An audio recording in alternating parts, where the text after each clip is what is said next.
نحمدہ و نصلی علی رسول الکریم اما بعد۔ حضرت مولانا رمضان صاحب پوکرن کے ہیں، راجستھان کے میرے دوست ہیں۔ انہوں نے پوچھا ہے کہ عید الفطر میں چاند کی صورتحال کیا ہے؟ جواباً عرض ہے کہ 1 مئی بروز اتوار کو انڈیا میں چاند کو چاہیے 6 ڈگری، برما میں چاند کو چاہیے 6 ڈگری، بنگلہ دیش میں چاند کو چاہیے 6 ڈگری، کراچی میں چاند کو چاہیے 6 ڈگری، پشاور میں چاند کو چاہیے 6 ڈگری، اور نیپال میں بھی چاند کو چاہیے ہے 6 ڈگری۔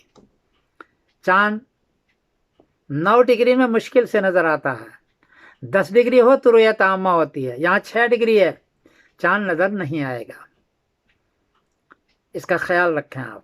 2 مئی بروز پیر کو انڈیا میں چاند کو چاہیے 18 ڈگری، برما میں چاند کو چاہیے 17 ڈگری، بنگلہ دیش میں چاند کو چاہیے 17 ڈگری، کراچی میں چاند کو چاہیے 18 ڈگری، پشاور میں چاند کو چاہیے 17 ڈگری، اور نیپال میں چاند کو چاہیے 17 ڈگری۔ 2 مئی بروز پیر کو 10 ڈگری سے چاند اونچا ہے ہر جگہ، اس لیے چاند نظر آئے گا، واضح نظر آئے گا اور سب کو نظر آئے گا۔ اور 3 مئی بروز منگل کو عید الفطر ہوگی انشاءاللہ العزیز۔ میں آپ کو عید کی مبارکبادی پہلے سے دے دیتا ہوں۔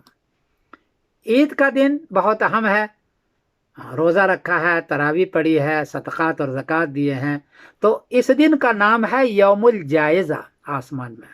حدیث کے اندر ہے، طبرانی کا حدیث ہے، باب فیما اعد اللہ للمؤمنین یوم الفطر من الکرامہ، حدیث کا نمبر ہے 618۔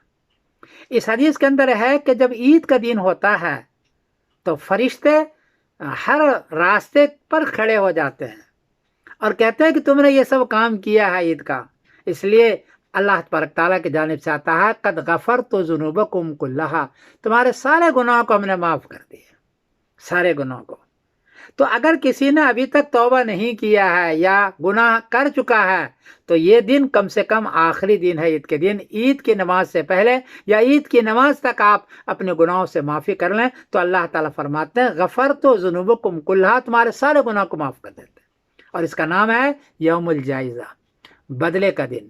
اس لیے اس دن میں بھی بڑے خشوع خضوع کے ساتھ جائیں، عید کی نماز پڑھیں، لیکن ایک بات خیال رکھیں، ہنگامہ نہ کریں، ایک راستے سے جائیں دوسرے راستے سے آئیں تاکہ سڑک پر بھیڑ نہ ہو جائے، غیر مسلم کو یا کسی اور کو تکلیف نہ ہو جائے، اس کا خیال رکھیں، ہنگامہ نہ ہو، خشوع خضوع کے ساتھ نماز پڑھیں اور اللہ سے مانگیں کہ اللہ تعالی ہمیں سارے چیزوں کا بدلہ عطا فرمائے۔